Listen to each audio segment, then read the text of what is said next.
At the outskirts of Baltimore is a small town known as Old Ellicott City, a town full of that Maryland charm that pioneered its own pages to the biography of the state.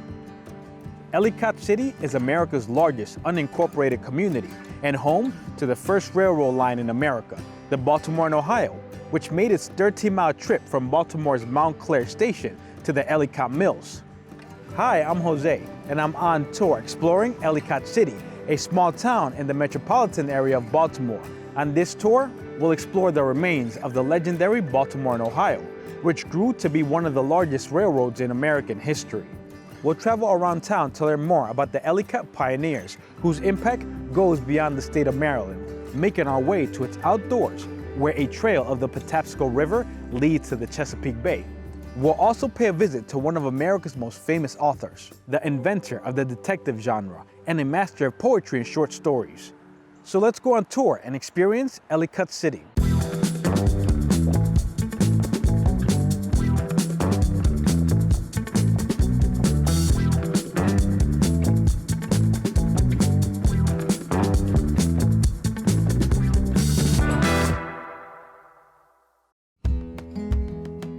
The town of Ellicott City, a short drive from the metropolitan city of Baltimore, with the Patapsco River flowing through the downtown and 7 hills that make up its geography.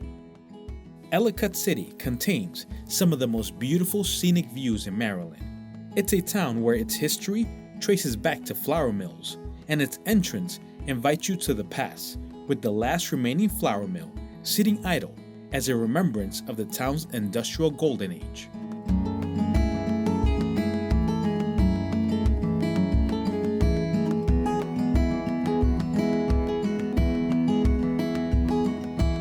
Welcome to the town of Ellicott City, a town that grew to one of the largest mill and manufacturing towns on the East Coast during the 1700s.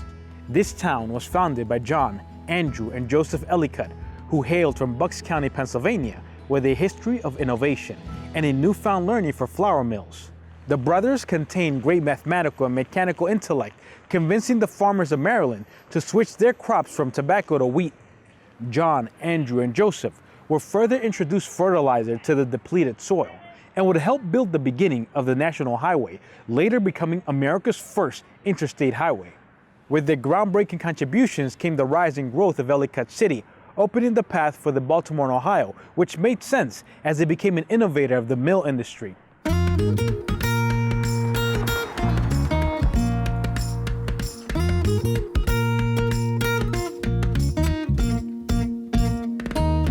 Ellicott City and its history with farmland, common in the DMV, DC, Maryland, and Virginia, who were known to be the largest suppliers of tobacco throughout America, a farming tradition that dated hundreds of years.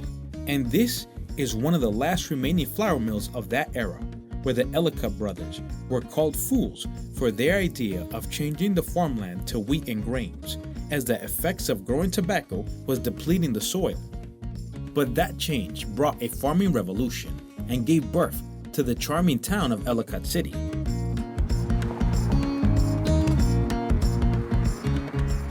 As we enter the town, the vintage design makes us feel right at home, with antique shops and art galleries filling the local storefronts. And they take a walk to the busy streets, where the constant traffic passing by the National Road showcases just how active the small town gets. Throughout Main Street and the historic district, we're treated to the splendid architecture, containing building designs such as Greek and Gothic revival, giving tourists a visual delight of a time lost in America's metropolitan cities. It makes the perfect picturesque environment for the autumn colors that change the landscape of Maryland.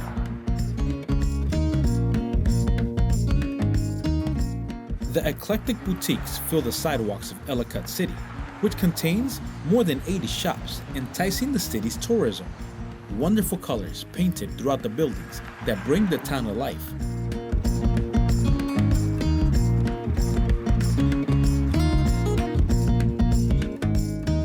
And these row houses once represented the homes of the mill workers.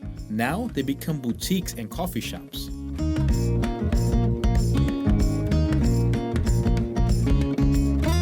As I stroll through these trendy venues, I can't help but notice the streams flowing through the city, further developing its industrial growth, with the Patapsco and Tiber rivers becoming tools for manufacturing and generating electricity.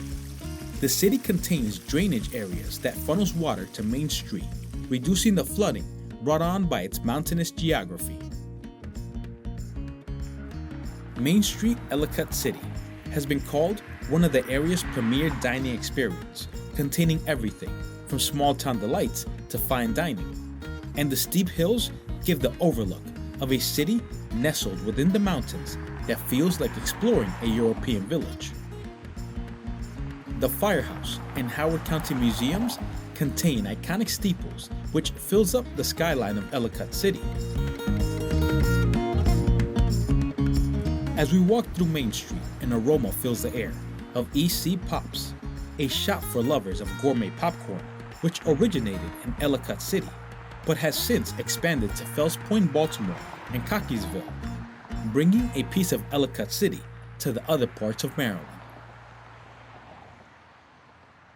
As we take a detour from Main Street, we travel along Church Road and arrive at a remote part of Ellicott City, which contains the ruins of Ellicott's past.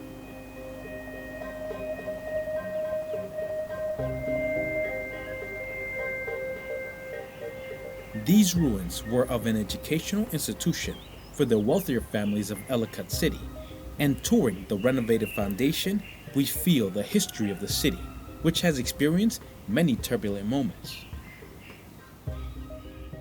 Ellicott City is a historic gem, but has faced devastating weather patterns, from the unforgettable Hurricane Agnes, which devastated my own city in Pennsylvania, to the most recent decade where the city experienced massive floods, dumping 10 inches of rain in mere hours. Ellicott City is a town at the bottom of a slope with a confluence of streams that became ideal for the mill industry. But its design has heavily impacted the city, so you'll find many of its historic shops closed due to the damage of the floods.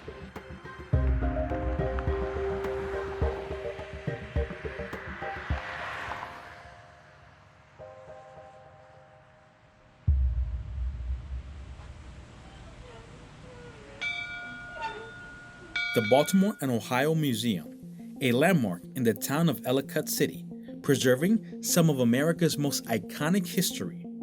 The Baltimore and Ohio, the first common carrier in America. This was the very first railroad station in America, along with Montclair in Baltimore, where the Baltimore and Ohio made the 13-mile round trip, ushering in the industrial era of the newly formed United States of America. And this station was the first terminus that connected to Baltimore, a trial to prove the faster transportation of steam railroads versus that of canal transit. And we enter the museum to find ourselves at the ticket booth, showcasing an era of innovation across Maryland.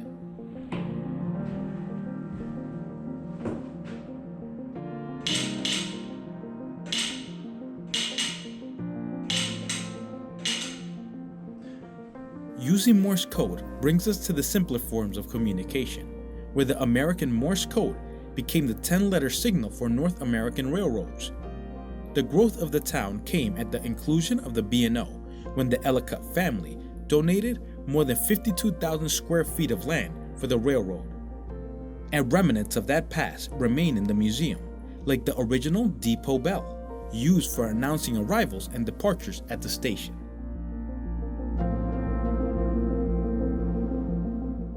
From the administration to passenger rooms, the station becomes the oldest in America and one of the oldest in the world, with Liverpool Road and Broadway Green Railway in the United Kingdom being the only other stations from this time period.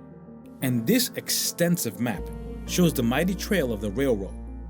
In 1860, the Baltimore and Ohio stretched from Ohio River to Brooklyn, New York City. During its peak, it eventually spanned across 13 states. And this room takes us through the larger history of the Baltimore and Ohio, with the story written along the walls and standing displays.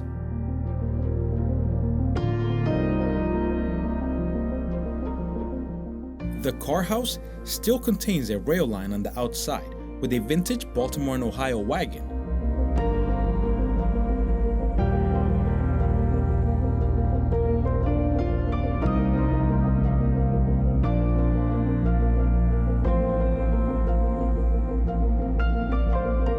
This model showcases the Montclair Roundhouse in Baltimore and the original 13-mile track. Ellicott Mills Station became the success the Ellicott family imagined, helping usher in a new wave of schools and local businesses to the town, cementing it in America's industrial history books.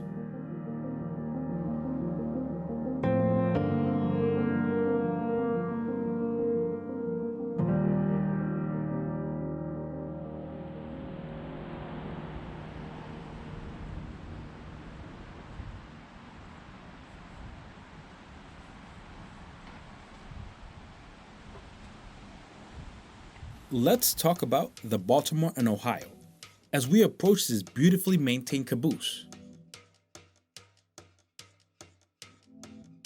The original Baltimore and Ohio contained horse-drawn rail cars and was inaugurated in May of 1830 at Ellicott Mills Station.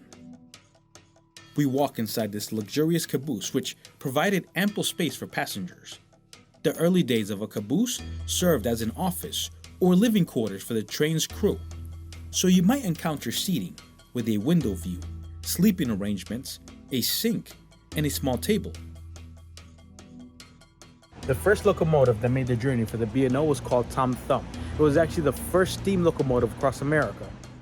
Tom Thumb was part of the Baltimore and Ohio's inauguration, and its folktale talks about its famous race. The Challenger was a horse-drawn car, and while the locomotive proved to be a powerful innovation, the horse-drawn car was victorious. In the end, the locomotive became the talk of the town, and eventually the new history of America. Outside of the museum, we see the oldest operating rail in use by the CSX Corporation, the company that would go on to purchase what remained of the Baltimore and Ohio in the 1980s.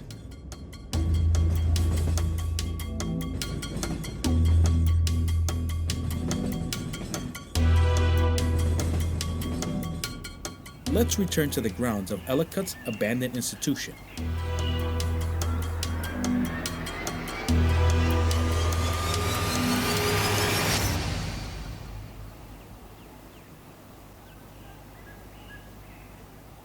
As I explore these abandoned ruins, the renovated beams mark out the blueprint of the size of the rooms.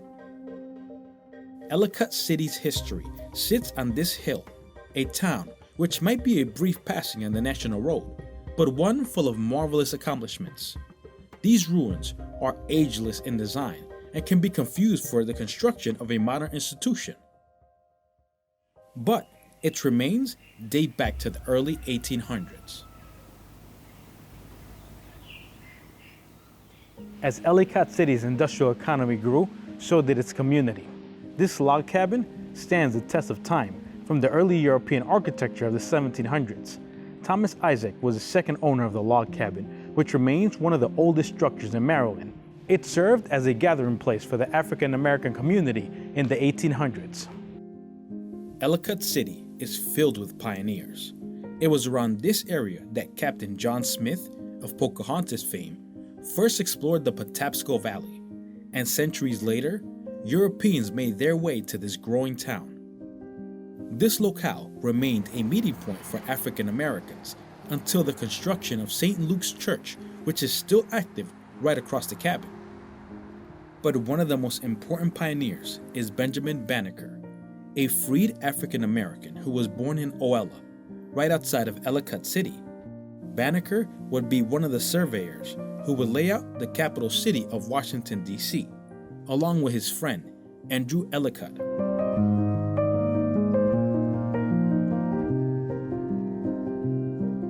Possibly known as the first African American leader in science, the beautiful Banneker Museum opened in 1984. Currently closed for renovations, the museum contains historical works of Banneker's fascinating career as a surveyor and astronomer, the first African American in the field of astronomy. Behind the museum is a replica of Banneker's cabin, the farmstead of his parents, Mary and Robert Banneker. I touch the window panels and feel the challenges of early colonial living. humbled by the small things we take for granted in our modern era. This is a demonstration of the homes for freed African Americans, with a one-room cabin that didn't contain much plumbing or other utilities. The community of Ellicott City has further grown as residents from Asia made the town their home. A 5-mile stretch containing hundreds of Korean businesses. The town has the largest population of Korean Americans in the state, making up the second largest demographics of the town. And they come for the excellent education found within the area, academic facilities similar to the ruins in the outskirts. At the highest point of the city is the Patapsco Female Institution. This school opened in the 1800s and was held with high regards, offering progressive curriculums to the young women of Ellicott City. Ellicott City is a little over 10 miles from Baltimore, so let's make a stop at the Charm City to explore the mystery of an American legend.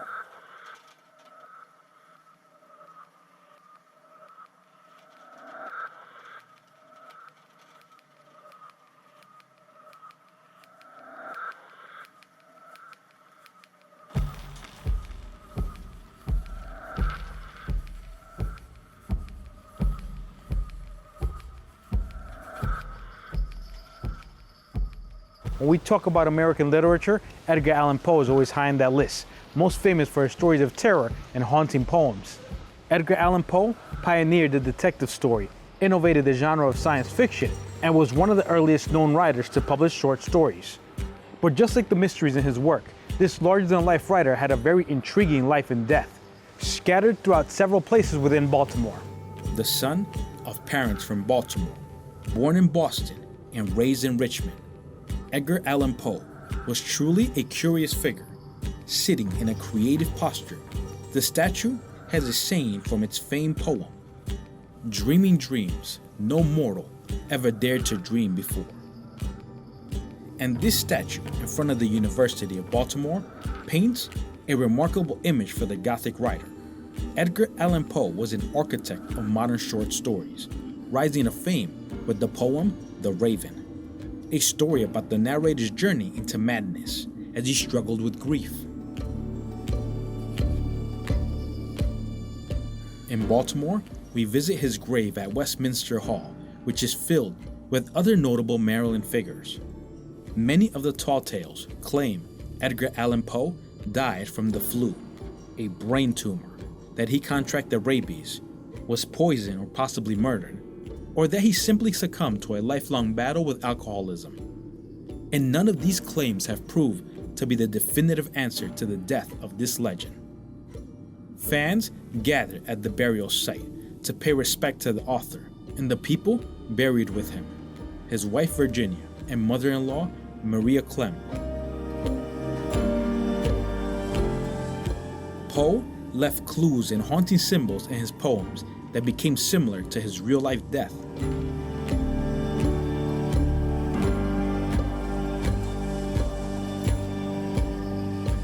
Edgar Allan Poe spent much of his years in Richmond, Virginia, but Baltimore was the place of his beginnings and ending. It was this city where he met his wife and what fueled his creativity. The city that designed the illustrious headstone where the raven sits above it, always being a symbol to this author. On 203rd North Amity Street is Edgar Allan Poe's house, turned museum. But found by the East Building at Church Hospital is the site of Poe's death, where they brought the ailing poet for examination, in which he would pass several days later.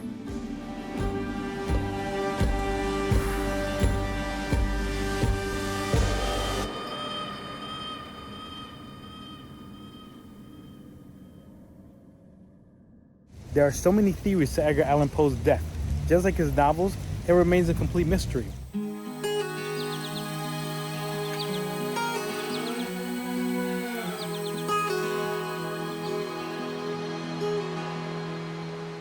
This remarkable journey takes us to the Patapsco Valley State Park, where the Daniels Dam used the flow of the Patapsco River to generate electricity for the mills.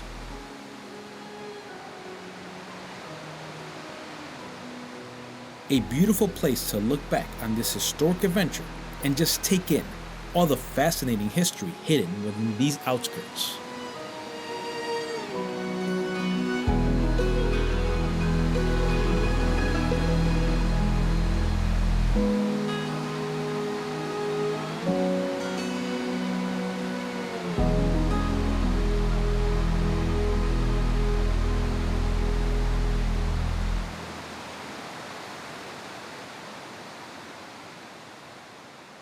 Ellicott City is such a fascinating town, filled with so much history in its small 30 square mile radius. It can be easily overshadowed by their giant neighbor of Baltimore, but places its own marker when it comes to innovation, groundbreaking history, and taking the state of Maryland into the new era. I'm Jose, and this is the town of Ellicott City. If you like what you've seen today, please subscribe, give it a thumbs up, and share. If you want to see more in the state of Maryland, please stay tuned for the following video. Until next time.